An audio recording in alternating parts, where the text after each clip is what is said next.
everybody. This is Sam Zimbabwe. I'm the director of the Seattle Department of Transportation.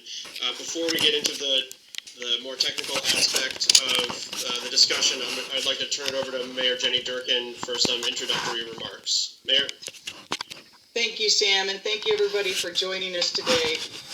I really want to start by thanking Sam and the entire Seattle Department of Transportation team for their tireless work to keep our community safe, even in the middle of this pandemic. In the middle of this public health emergency, we have more than half our workers telecommuting so we can help keep Seattle safe.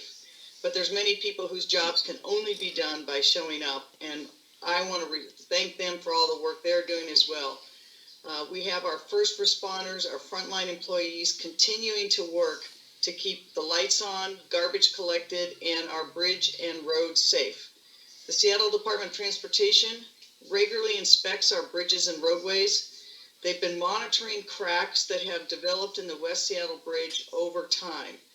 Inspections of the bridge last week and over the weekend indicated further deterioration of the bridge. SDOT had engineers do a preliminary assessment of the structure. There's concerns that the West Seattle high-rise bridge, and I want to emphasize it's the high-rise bridge, not the Spokane Viaduct or the low bridge. There's concerns that the West Seattle high-rise bridge cannot safely support vehicular traffic at this time. Further assessments will be needed to determine the extent of the condition of the bridge, what repairs are required, how long they will take, and what the budget will be. Because of the concerns regarding safety, we will be making traffic changes for trips in and out of West Seattle. Tonight, the West Seattle high-rise bridge will be closed to all traffic. Let me say that again. Tonight, the West Seattle high-rise bridge will be closed to all traffic. This will last until we can do further assessments regarding safe operation of the bridge. Again, the Spokane Street and Low Bridge will be open to transit, freight, and first responders. You know, it's not lost on me that this comes at a time when the city is already grappling with such a crisis and health emergency. We have a number of challenges that continue just to keep functioning as a city. And the West Seattle Bridge is such an important corridor for our city, for our residents, for our businesses, for first responders. We know that these changes are going to have significant impacts on businesses, residents, and others. We know that it will be hard to adjust. Our number one priority in the immediate future is to assess the extent of the vulnerability identified and to create a game plan for repairs. Always our number one goal is to keep people safe. Everyone has my commitment, and I know Sam's commitment, that we will work as quickly as we can to assess and get that work done. We also are working very hard to mitigate against the impacts that this will have on people. We're reaching out to businesses, residents, the port, Metro Transit, and other stakeholders so that we can make sure that we have a way to get people in and out of West Seattle as safely as possible. The low-rise bridge for the short term is going to be used for transit, first responders, and others. Sam will walk you through that. And we have plans in terms of how we do other traffic mitigations. This will be an ongoing process. In some ways, I guess it's fortunate that traffic volumes are so low, but we know that as we get through this COVID emergency, those traffics hopefully will be increasing, and we have to have a plan in place. Everyone at the city is going to be working together to help first responders, medical workers, and critical goods to get in and out of West Seattle. We want to make sure that West Seattle residents and businesses know that we will be able to get those things they need to them, and we'll have plans in place. I have tremendous confidence in Sam and his whole team at the Department of Transportation. I'm grateful that they had a program in place that they continued even through this emerging pandemic to make sure that our road structures could be safe. I'm grateful that they found this before there could have been a real emergency or any kind of accidents. So with that, I want to thank Sam and the whole SDOT team. I thank you all for joining via Skype. And with that, Sam, I'll turn it over to you. I will say briefly, as I said, I won't be taking any questions on COVID today during this broadcast. After the governor gives his address today, there may be questions addressed to us this afternoon, this evening, or tomorrow. And we'll be happy to answer any of those questions later. But if we could confine this to the issues around the West Seattle Bridge and our steps to mitigate against all the impacts this will have on that great community in West Seattle, I appreciate it. Thanks a lot. Thanks, Mayor Durkin. And I will just go reiterate a few key points, and then we can open it up for questions, I believe, as well. So as Mayor Durkin said, we will be closing the West Seattle High Pass Bridge at about 7 p.m. this evening until further notice. This is because of some cracking that we've identified in the concrete through our regular inspection and some enhanced load rating of the bridge. It's a very complicated structure that is, we've had to bring in some national and international experts on these types of bridge structures to help us determine the cause and the extent of the bridge cracking. We've been monitoring some cracking on the bridge for several years and doing some preventative maintenance on the bridge structure. The extent and the type of cracking that we've seen has concerned our structural engineering experts to the point where removing live load traffic from the bridge is in the best interest of public safety at this point. We are closing the high-rise bridge to traffic beginning this evening at 7 p.m. The lower bridge, the Spokane Street Bridge, will be open for transit, freight, and emergency response only, and motor vehicle traffic will need to use the other connections in and out of West Seattle via West Marginal Way, First Avenue South, and SR 509. We recognize that these are some substantial traffic impacts, especially in the long term. Right now, we've seen traffic volumes on the bridge drop by about half, which is similar to what we've seen across the city in terms of some of our traffic volumes. By closing the bridge to traffic right now, we will take the live load off of it. We will enable our engineering response to be more thorough and quicker than we would otherwise be with live load traffic on the bridge. And we know that we need to prioritize the movement of transit, of freight in and out of West Seattle, and also of our first responders with the Seattle Police Department and Seattle Fire Department. I don't think there's much more to say in terms of introductory remarks. If there are questions that are starting to come in, we are very happy to take those.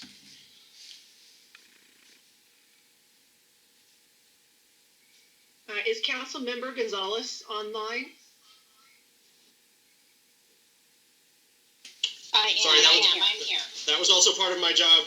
Council President Gonzalez, we'd love to have you make some introductory remarks as well.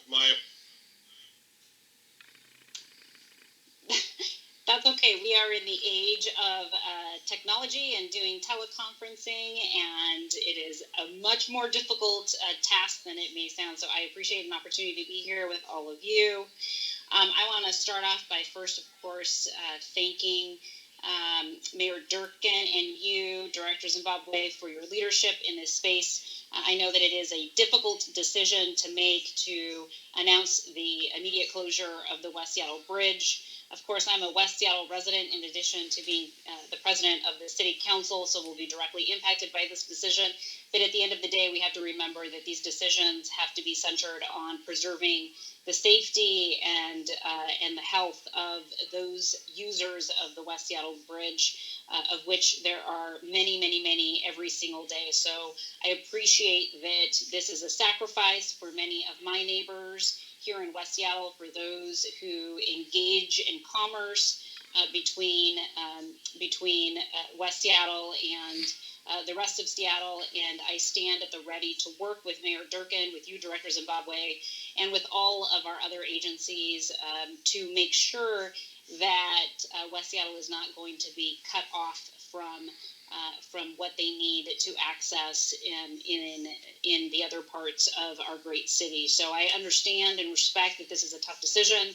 I stand behind the decision. I think it's important for us to remember that we need to take swift and proactive action to protect the safety of people. We have seen too many times incidents where there are catastrophic results of not acting quickly enough to close down public infrastructure that is failing, from Genoa to other types of cities. That is something that we can and should prevent, and we are preventing through this action, and certainly appreciate the proactive nature that SDOT is having here, and look forward to working with you all in the coming week or two. We will work with the Seattle Department of Transportation, with Chair Peterson, and with the mayor's office to queue up a public briefing in City Council context to make sure that our constituents have the information that they need to understand the short-term and the long-term impacts of this closure, and more importantly, to get an understanding of how SDOT will be addressing some of those impacts in the immediate future. I look forward to that conversation, and I really appreciate an opportunity to collaborate in this fashion with the executive. There's a lot of competing needs for our time right now with this pandemic giving us the crunch here in our own community, but we stand here together ready to address other non-emergency response related issues like this one, and hope that we have the confidence of the people of Seattle continuing into the future to make sure that we are addressing those critical public infrastructure needs. And really want to thank you all for having me here today. I'll go ahead and hand it over back to Director Zimbabwe.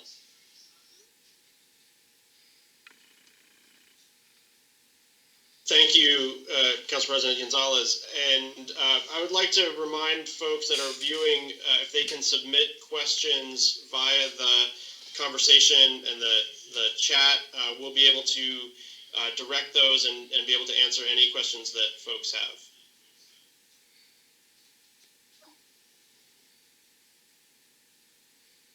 Okay, this is Dawn. We have a few questions coming in. So apologize for echoing. So maybe, Sam, could you elaborate on, this seems kind of sudden, and so we're wondering a little bit more about how this decision came to be, if you have any idea of what type of damage there is, and then there was a question about the length of time that this would be closed. Sure. So I think it has come on fairly suddenly. As I mentioned, SDOT has been monitoring cracking in the bridge, which is normal for a structure of this type, for several years, and has taken preventative maintenance actions. As we've done in 2019, there were some new federal load rating requirements that caused us to go back and look at some of the structural issues and do a little bit more detailed assessment of what was going on. At the same time, we've continued to see deterioration of the bridge structure that warrants this additional action. It is not something that we take lightly, and we understand the impacts that it will have on community.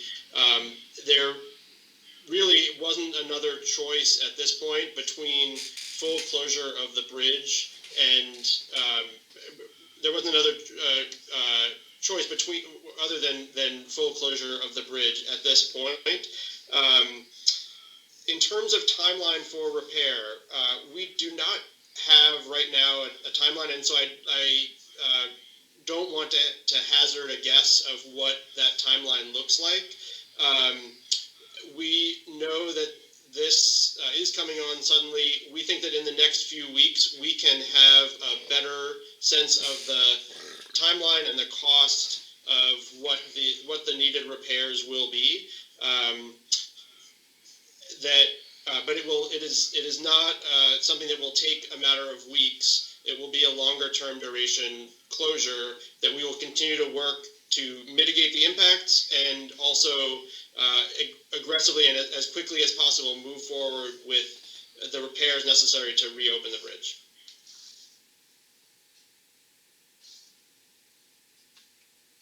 Okay, I'll move to the next question.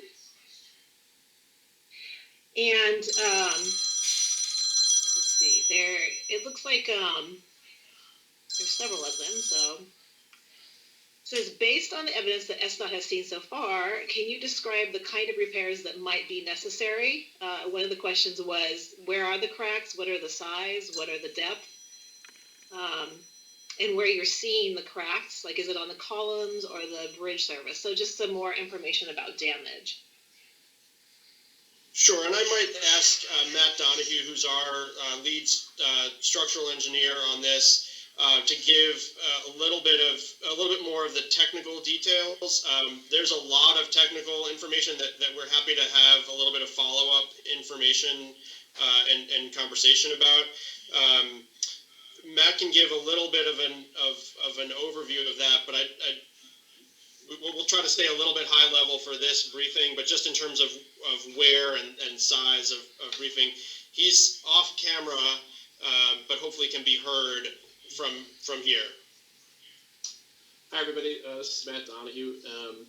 So the nature of this bridge, it is a cast-in-place concrete box segmental girder bridge, which means that when they built it back in the early 80s, they first built the bridge piers, and then they cantilevered out with the spans to make the connection from pier to pier. As part of that design and construction technique, they put in post-tensioning strand to help the bridge as it settled into place over time. And the main issues with cracking that we've been dealing with are where that post-tensioning steel strand inside the concrete anchors to the floor of the bridge itself.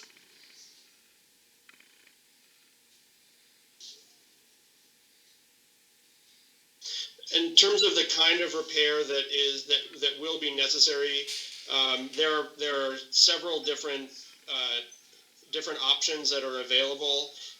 We will be doing some immediate shoring up of the bridge to protect as much as possible the bridge structure and keep additional cracks from forming. And then working with consultant engineers and our own engineers to figure out the most efficient and effective way to stabilize and reinforce the structure. That will likely include some form of fiber wrap around the structure and additional reinforcing of some of the key connections that Matt was talking about. The design and the construction of which are complicated and do take some time to both design and construct.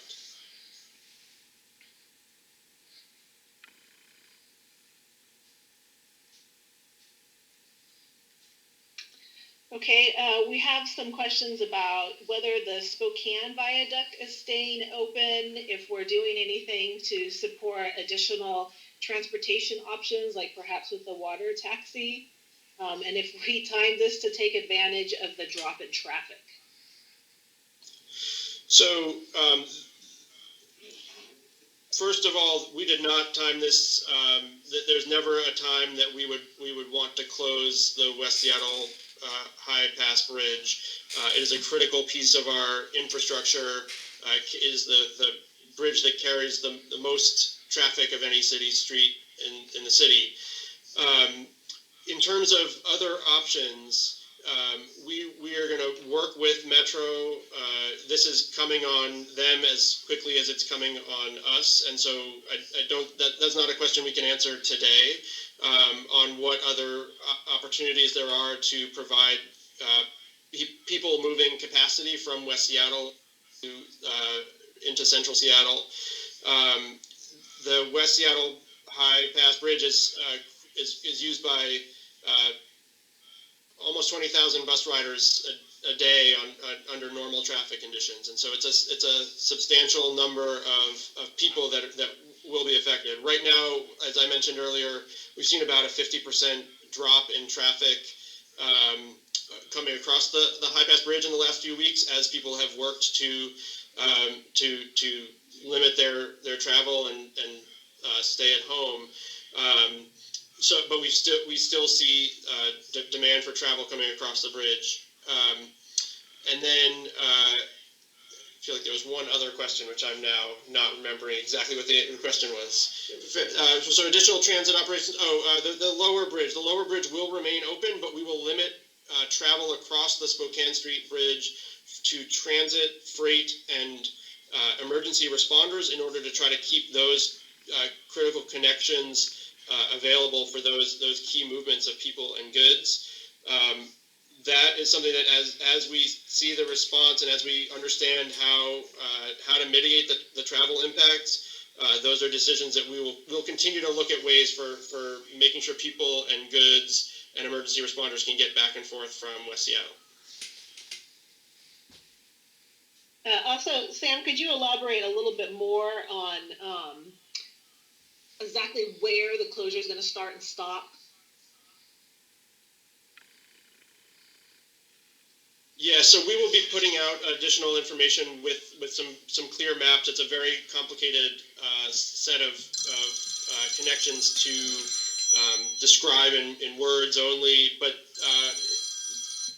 going from West Seattle towards to the east, closures will begin in the Alaska Junction, and we'll be working and Admiral and working to provide detour signage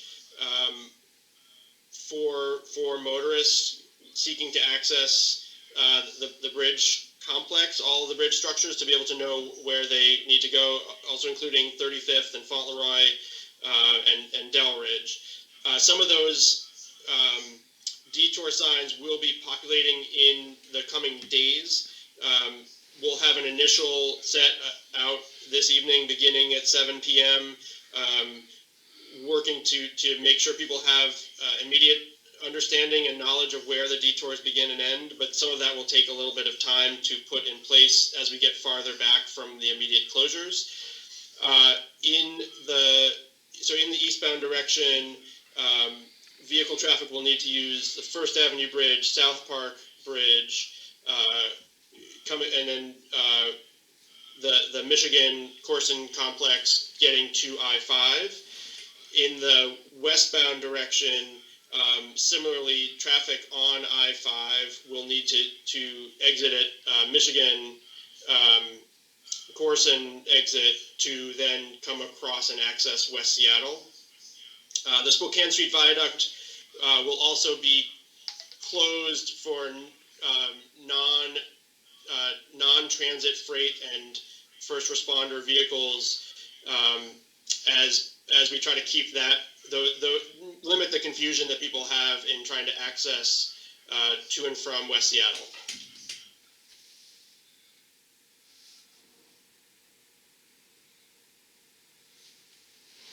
Okay, I have some questions about the work that we're doing out there.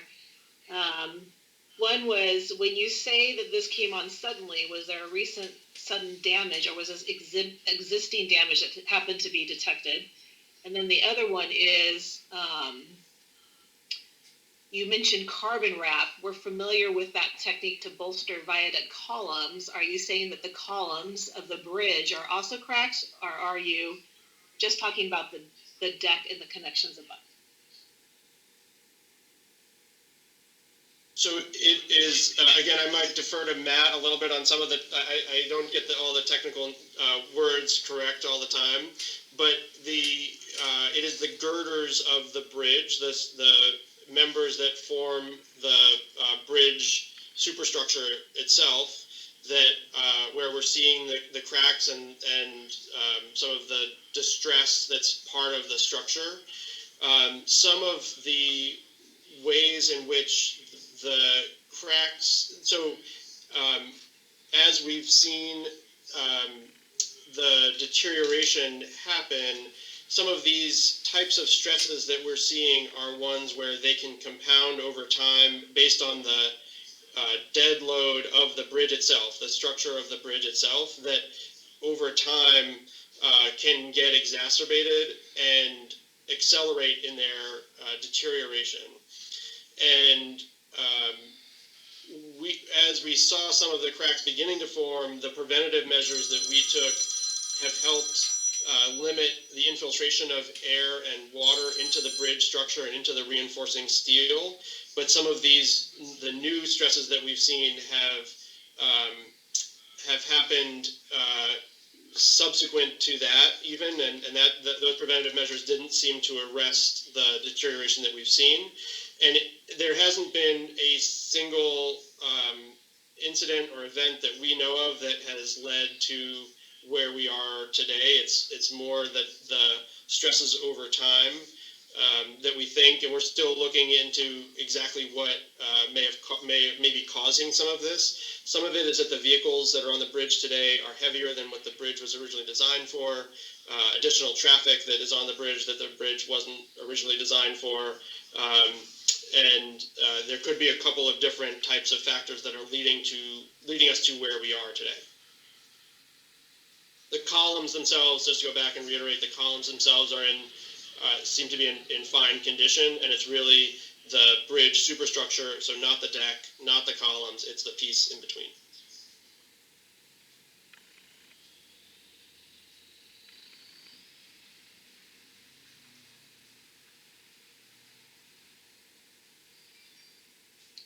If you have any more questions, please send them up to the Q&A. Sam, I want to add real quickly, this is Jenny again. Just want to emphasize to everyone, we've done the most preliminary assessment. It was enough that they could make the determination and recommend that the bridge be closed. But until we're able to have further work done, all of the statements that we're making today are based solely on the preliminary assessment and could change as we learn more through the engineering.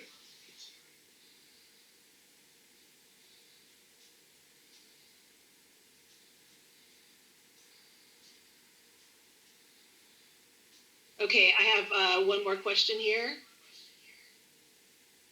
Would load restrictions be a logical way to reopen the bridge?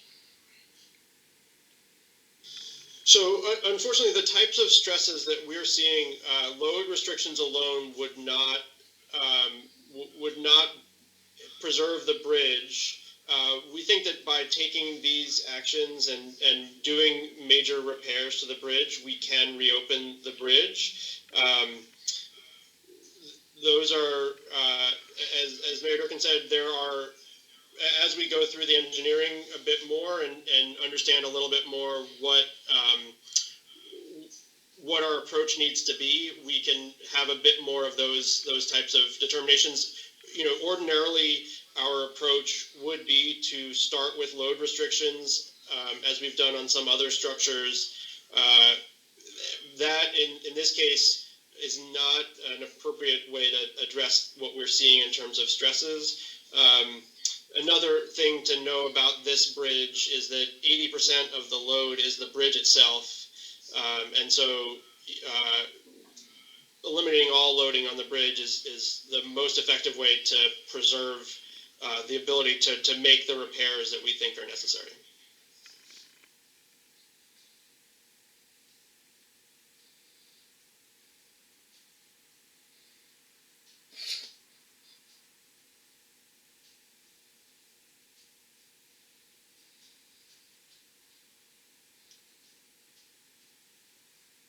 Have follow-ups from anyone that has additional questions.